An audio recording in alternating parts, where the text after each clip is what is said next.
This episode may contain sensitive language not suitable for children.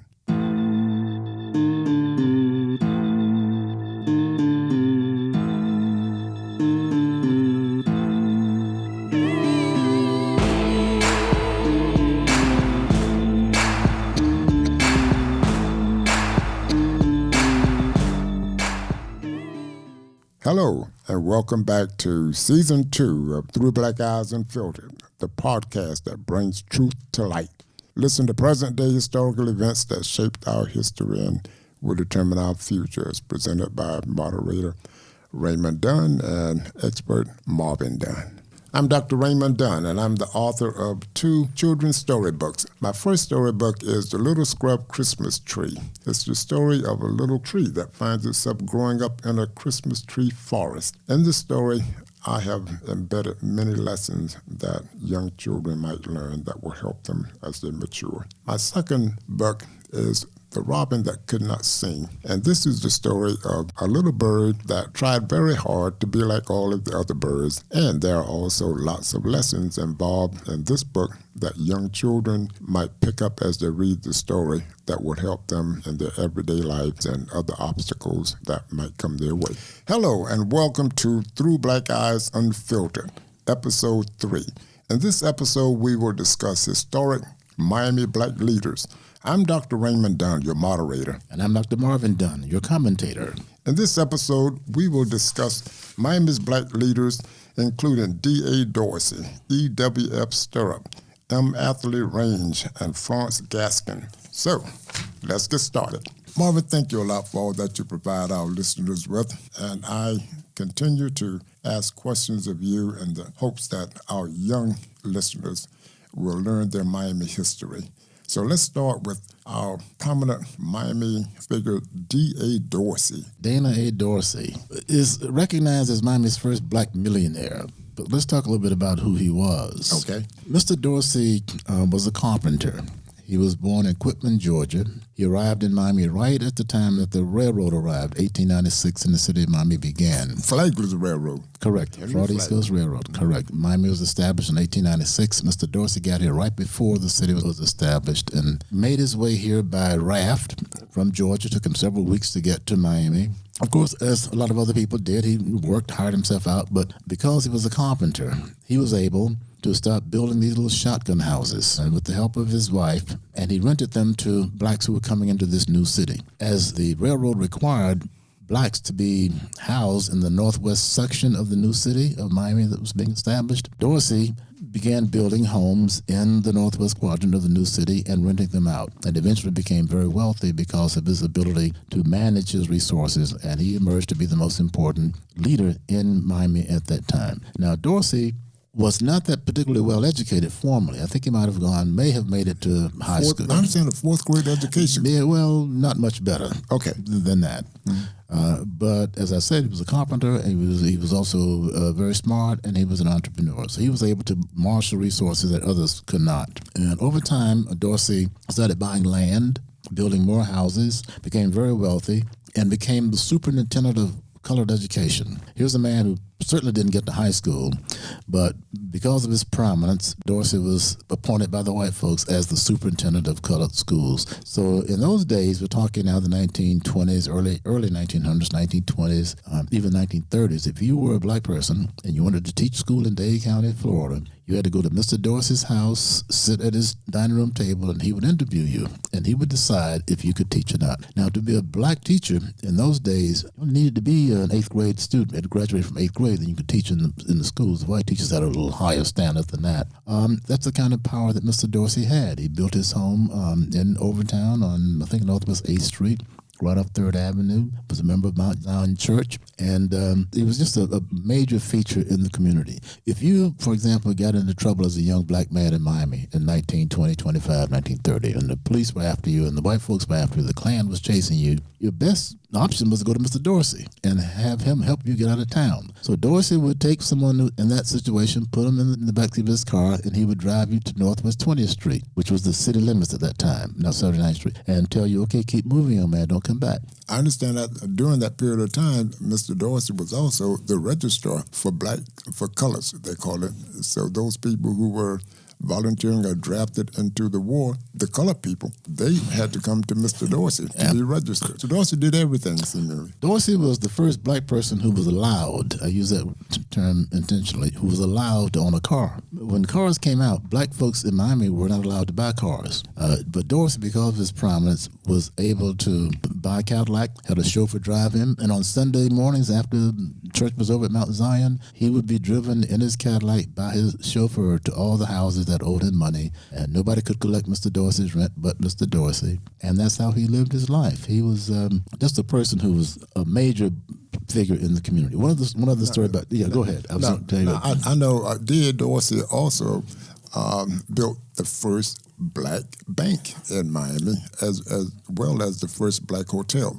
But I think more importantly than that, tell the story about D.A. Dorsey and Fisher Island. Well, when the railroad came in, black people could no longer go in the water, in the ocean. Before that, there was no hindrance to being able to swim in the ocean. The railroad comes in, they expect all these white tourists to come in, and they don't want black people in salt water. They don't want them mixing with white folks. So you can no longer swim in the ocean. So Dorsey, now we're talking 1920s, early 30s, 20s anyway, buys what's now Fisher Island, a part of it anyway, and that becomes the colored beach. Now you got to take a boat from the Miami side out to Fisher Island, but Dorsey did that so that particularly blacks who were coming in from out of town to visit Miami would be able to go to some place where they could swim in the ocean. And he kept the island until the Depression hit, and he had some financial pressures to sell it. He sold it to Carl Fisher, the man who developed Miami Beach, so it became Fisher Island. But at one point, up until the mid-1930s, a lot of that particular island was owned by Mr. Dorsey. For our young listeners, let them understand that some of the most expensive property in Miami-Dade County is on Fisher Island. You got people, Oprah Winfrey has a home on Fisher Island, and there are a number of celebrities. Yep. And to think that D.A. Dorsey, that island is 21 acres wide, long. D.A. Dorsey owned the whole darn thing. Yep. He did. Let's talk about him in Burdines, too, William Burdines. Oh yes. Young folks don't know, but back before the days of the malls and all that, you had these large department stores, and one of the biggest ones in Miami was Burdines, right downtown. And now, Dorsey's daughter told me this. Mm-hmm. They had one child. He named her after him. She was named Dana, too. And she allowed me to interview her about her father. In fact, she gave me his papers, his letters, with his communications with Flagler, with Julia Tuttle. All this material is in my collection out at FIU. So she was very, very helpful in my understanding of the Dorsey family and the things that they went to. But she told me that when the Depression hit, William Burdines, a white man who came from a family of Confederate soldiers before they settled in Miami, was in trouble with his store downtown. It was the biggest store in Miami, and Burdines was in trouble. And he came, Dana Dorsey told me that he came to her dad's house in Colored Town, and asked him for a loan, $30,000, which Mr. Dorsey agreed to. And they signed papers that showed that Dorsey gave this loan to Mr. Burdines, and that Dorsey was then a part owner of the store because of that loan. So the Depression is over, and Burdines recovers, and things are much better for him. And he sends Mr. Dorsey, a check for the $30,000 that he borrowed, plus interest, and a statement saying you're no longer a part owner of the Burdines department store. This was very hurtful to Mr. Dorsey. So Mr. Dorsey's daughter told me that when old man Burdines was dying, he sent for her father, Mr. Dorsey, to come to his bedside. And she said, my daddy went. And she said that Mr. Dorsey asked him to forgive him for what had happened between the two of them. And she said, Dr. Dunn, my daddy didn't forgive him for that. He let him go to his grave with that. She said, but back during those days in the 30s, the Dorsey family, we were the only black people who could use the elevator in Burdines. That's the part of the story that I wanted you to tell. Yep, only the Dorseys could use the elevator. So it was Miami's first family in the black community. Let me wrap up D.A. Dorsey because of the interest of time. But let me just share with our audience that what used to be Dorsey Senior High School, which was developed by Dade County Public Schools on property that they got from Dorsey, is now Dorsey Technical College, believe it or not. Dorsey also gave land to Miami-Dade County to build Dorsey Park, which was one of the first black parks. And Dorsey Library. And Dorsey Library. A number of things. Let me just wrap up the last part by you sharing with your audience that you attended, did you not, Dorsey High School for a little while? Yes, I did. I was student at Dorsey Junior High School. I went there in the 7th and 8th grade. So let's move on from Mr. Dorsey to another prominent figure, E.W.F. Stirrup. Who was he? Well, Mr. Stirrup was a Bahamian who became the richest black man in Coconut Grove back in the day, as people say. Mr. Stirrup was born in the Bahamas. He was trained in carpentry, and he worked in that field, but his father kept his money. So Mr. Stirrup migrated to Key West so that he could have work and keep his own income. And he moved into the Keys in the late 1890s and started working, and then worked his way up the Keys and ended up in Coconut Grove around 1900. He worked for Dr. Perrine, mango groves. He worked for Old Man Cutler, as in Cutler Ridge. Cutler Bay. Made his way up and then worked for at Vizcaya, the building of Vizcaya. He was involved in that as well. But he saved his money, and he started to buy land, and he also built shotgun houses. These Bahamian-style homes that he rented, just as Dorsey did, to folks moving into Coconut Grove. Now, mind you, Stirrup was in Coconut Grove before Dorsey was in Overtown. So Stirrup is an older leader because Coconut Grove is older than the city of Miami itself. Coconut Grove evolved in the 1880s, city of Miami 1890s. Stirrup became a very wealthy man, owned a lot of land, became the recognized leader of the community. For example, when silent movies came out in the early 1900s, by that time there was the Royal Palm Hotel that had been built downtown for the white folks, and they would get the movies first. And Mr. Stirrup, one of his things that he would do would be to get into his buggy with his horse-driven buggy, and then go up to the Miami River where the hotel was, get the movie, bring the movie back down to Coconut Grove, and the black folks could see it at the Oddfellows Hall down on Charles Avenue, and then he would take the movies back. And Mr. Stirrup's daughter told me that her father pulled a trick on the community. She said her daddy, who's the only one who really did that kind of moving back and forth, particularly at night, told people that, if you take that road from Coconut Grove going up along the coast to Miami, there are panthers out there, and the panthers would get you. So people became very afraid of taking the road North Miami Avenue that goes between Coconut Grove and downtown because of Stirrup telling them that the panthers would get them. But he was just a man who accumulated a lot of money, had 11 children, I think. Not all of them survived. His home on Charles Avenue is a historic place. Beautiful home that's just been restored. It's been gentrified. Incidentally, it's going to become a bed and breakfast and a restaurant, I believe. But before Mr. Stirrup died, he left in his will that the Stirrup home at the head of Charles Avenue could never be sold outside of his family. So even though it's being gentrified and now it's being turned into a tourist attraction, the surviving family members, I think, leased the property to some developer for some extended period of time. I heard 100 years, so that house is now being converted into a tourist attraction. But that's who Mr. Stirrup was, and he is buried in the Coconut Grove Cemetery. I understand that Mr. Stirrup partnered with a philanthropist, Elizabeth Varick. Are you familiar with her? And that the two of them made significant improvements in the living conditions for blacks in Coconut Grove. I understand that at one point in the early 40s, I think it was, they had 483 outhouses in Coconut Grove. And one of the things that Varick, the philanthropist, did is she had some of her white rich friends to make a loan to Stirrup and the Coconut Grove black community. so that they could get rid of all of their outhouses? My understanding was that Elizabeth Varick worked with Father Gibson for these improvements, not Stirrup. Stirrup may have been dead by the time Varick became a problem. Was it Gibson? Gibson and Varick partnered to improve the Black Community in Coconut Grove. The story caught my attention because of the whole deal about the honey wagon. So I was glad. No. You can't just not tell the folks what the honey wagon was. Just throw it out there like that. Well. So that's just. Since you know the story, the straight story, you tell it. In Coconut Grove, the White Grove and the Black Grove, other parts of Miami too, back in the early 1900s, people couldn't have outhouses because there was rock. There was core rock. You couldn't dig down and have an outhouse because the soil didn't allow it. So a wagon would come every morning up and down every street and would collect the human waste from the night before. And it was called? The honey wagon. Nobody had to tell you, no one had to warn you the honey wagon was coming. You somehow knew that it was in front of your house. But that's how they dealt with that problem up under time. They figured out how to put an effective sewage system in. Okay, good. Then I'll try and stay on topic, and let's move to another prominent person, and that's Frances Gaskin. Frances Gaskin was a black woman who came to Miami right around the time the railroad was arriving, maybe a few years after the railroad got here, but not much. She came from Jacksonville.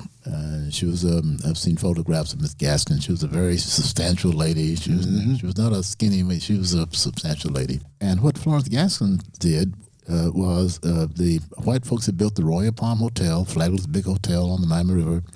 It was built where the DuPont Plaza was. It was built where the James L. Knight Center now is. That's the area that we're talking about. So what Gaskin would do was go to the Royal Palm Hotel, collect the white folks' laundry, bring it to Colored Town, distribute it to several black women who would do the laundry. And after several days, Miss Gaskin would take the laundry back to not several days, 4 or 5 days, and she would return the laundry to the folks that it belonged to. So she became, I think, Miami's first successful black businesswoman. Miss Gaskin did very, very well. But Ray, I'll tell you a story about what I found out about these early days of people getting their clothes cleaned. I saw some years ago the first ad for cleaners in Miami. White-owned cleaners of downtown Miami. I think it was Ace Cleaners or something like that it was called. And I still have it someplace. The ad read this way: White men of Miami. This is like 1901, 1905, something like that. White men of Miami, who is wearing your clothes? Negro washerwomen pick up your clothes on Monday and wash them and allow their men to wear your clothes all week and then rewash them on Fridays and return them to you on the weekend. If you don't want Negro men wearing your clothes, bring your clothes to Ace Laundry on such and such Flagler Street. I was absolutely shocked at that. But that ad was aimed at Frances Gaskin and other black women who were providing the service for the white people, not just the folks in the hotels, but for the people as well. And Ray, a lot of black women managed to earn money by doing laundry at home. Including our grandmother. Including our grandmother, exactly. So this was an attempt to establish a white business. Of course, it was established that removed a source of income that many black women had at that time. But I respect Frances Gaskin because she was successful for a number of years. She did help a lot of black families become established. And, of course, the money that these women earned doing laundry put their kids through school, sent their kids to Bethune-Cookman, sent their kids to FAMU. They're washing clothes in overtime, but that money is being used to advance their families. Exactly. And I appreciate Frances Gaskin for what she did for Miami in that respect. Very good. Again, in the interest of time, let's see if we can talk about Commissioner M. Athalie Range. I don't know if we have enough time to talk about Mrs. Range. Let's try. Mrs. Range came from a Bahamian background, as did many of the early Miami leaders did. She and her husband was an undertaker, mortician. In the early years, I might mention, when the family started, Mrs. Range and her family lived in the Liberty Square housing project, as did many of the well-to-do families in their beginning years. They lived in that housing project, which was opened in 1937, and you had to show a certain level of income to qualify to live there, and the Range family did. Mrs. Range's husband died, and then she took over. She became trained. She went to embalming school and became a licensed embalmer and funeral home directress. And the Range Funeral Home became the family business even before she took over. Her husband ran it. They became a very, very prominent family in Miami because of the fact that they were providing a service that was not available to blacks at that time. So the Range family business did very, very well. Mrs. Range was not an activist at that time. She was just trying to run a business and survive without a husband. She had several children. The son, Patrick Range, went to college with me at Morehouse. So, she was a struggling mom. And her children went to Liberty City Elementary School. We're talking now in the 1950s. And in those days, Ray, the school system did not have cafeterias in the black school. The black schools got their food from the white cafeterias. In white schools, they would bust the food over to the black cafeterias. And that's how Mrs. Range's children were being fed in the public school system. And she protested that. She became the head of the PTA for Liberty City Elementary School, which was her jumping off point for her career in politics. She attacked the school system for the way that they were feeding the black kids. That changed because of her activism. And people in the community pushed Athalie Range to do other things to enhance the future of the community. And one of the problems that they had at the time, Ray, was that the city of Miami did not pick up garbage in the black community on a regular basis. They did so in the white community, but the black folks got their garbage picked up whenever the city got around to it. Mrs. Range got several of her neighbors to collect their garbage in garbage bags, go down to the Miami City Commission meeting, carrying all these garbage bags. They put these bags of garbage in front of the DS where the commissioners were sitting and demanding equal access to having garbage removed. Mm-hmm. And the city, with that kind of pressure from Mrs. Range, changed that. So she became a courageous person who took on the establishment, who was eventually appointed the first black commissioner on the Miami City Commission. Athalie Range in the 1960s became our first black city commissioner. From there was eventually appointed to a position in the Florida cabinet by Governor Reuben Askew, who appointed her as Secretary of Community Affairs, as a matter of fact.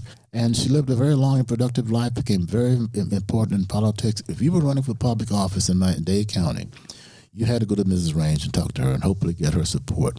People who ran for president had to see Mrs. Range. You knew, you go back to the 60s and what have you, Mrs. Range had contact with probably everybody who ran from the Democratic Party for president. So that was the kind of influence and power that she had. I met with her many times, and I thought that she would live forever.